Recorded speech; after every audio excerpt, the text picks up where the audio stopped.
Hello student, हम पढ़ने जा रहे हैं हिंदी का चैप्टर 1 जीवन नहीं मरा करता है। इसके जो कवि है वो है गोपाल दास जी।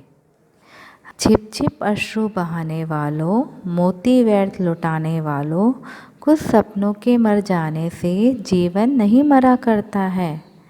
यहाँ कवि कहना चाहते हैं कि हमारी आकांक्षाएं पूरी नहीं होती है तो हम उदास और निराश हो जाते हैं, दुखी होकर चुपचाप रोते हैं और हमारा जो आंसू है वो इतना अमूल्य है, वो मोती रूपी आंसू को हम क्या करते हैं, बहाते हैं।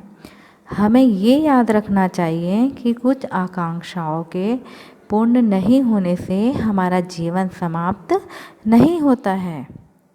सपना क्या है? नयन सेज पर सोया हुआ आँख का पानी और टूटना है उसका ज्यों जागे कच्ची नींद जवानी। गीली उम्र बनाने वालों, डूबे बिना नहाने वालों, कुछ पानी के बह जाने से सावन नहीं मरा करता है। यहाँ पर कवि कहना चाहते हैं, आँखों रूपी शैया पर सोया हुआ आँखों का पानी सपना है। जब हम सोते हैं तो आँख का पानी आँख में ही रहता है, बहता नहीं है। जब सपना टूट जाता है तो हमारी नींद अचानक खुल जाती है और हमारे आंसू बहने लगते हैं, क्योंकि हमारी आकांक्षाएं पूरी नहीं होती। हमारा जो युवा अवस्था होता है वो उत्साह और उमंग का प्रतीक होता है, तो हमें इसे निराश, उदास और आंसुओं से युक्त नहीं बनाना चाहिए। पानी में डूबकर ही नहाया जा सकता है, वैसे ही बिना संघर्ष के व्यक्ति आगे नहीं बढ़ सकता। कुछ पानी के व्यर्थ बह जाने से सावन ऋतु खत्म नहीं होती है, वैसे ही कुछ आकांक्षाएं अधूरी रहने पर जीवन समाप्त नहीं होता है। नेक्स्ट कविता है, खोता कुछ भी नहीं यहाँ पर, केवल जिल्द बदलती पोथी। जैसे रात उतार चांदनी, पहने सुबह धूप की धोती। वस्त्र बदल कर आने वालों, चाल बदल कर जाने वालों, चंद खिलौनों के खोने से बचपन नहीं मरा करता है। यहाँ कवि कहता है कि जीवन में कुछ भी नष्ट नहीं होता। जैसे पुस्तक की जिल्द परिवर्तनशील होती है, जैसे रात के बाद सवेरा आता है, वैसे ही हमारी आकांक्षाएं भी अपना रूप बदल कर आती है।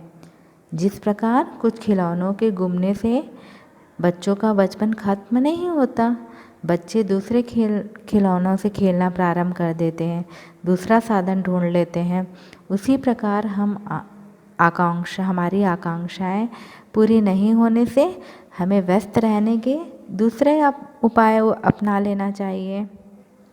नेक्स्ट है, लाखों बार गगरिया फूटी, शिकन न आई पनघट पर। लाखों बार कश्तियाँ डूबी, चहल पहल वो ही है तट पर।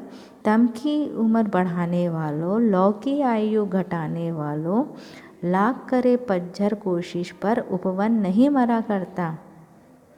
इसका अर्थ है, कवि कहते हैं कि महिलाएं पानी भरने पनघट में जाती हैं तो कई बार उनके क्या होते हैं, घड़े टूट जाते हैं, लेकिन उनके माथे में शिकन नहीं आती, वो दूसरा घड़ा ले आते हैं। कई बार ऐसा होता है कि जो नावें होती है वो समुद्र में डूब जाती है तो लोग नाव चलाना नहीं छोड़ते, समुद्र के किनारे हलचल होती रहती है।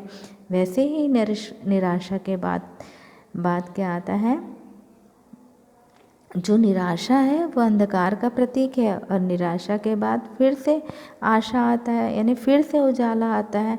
इसलिए तुम आशा रूपी लौ को कम मत करो।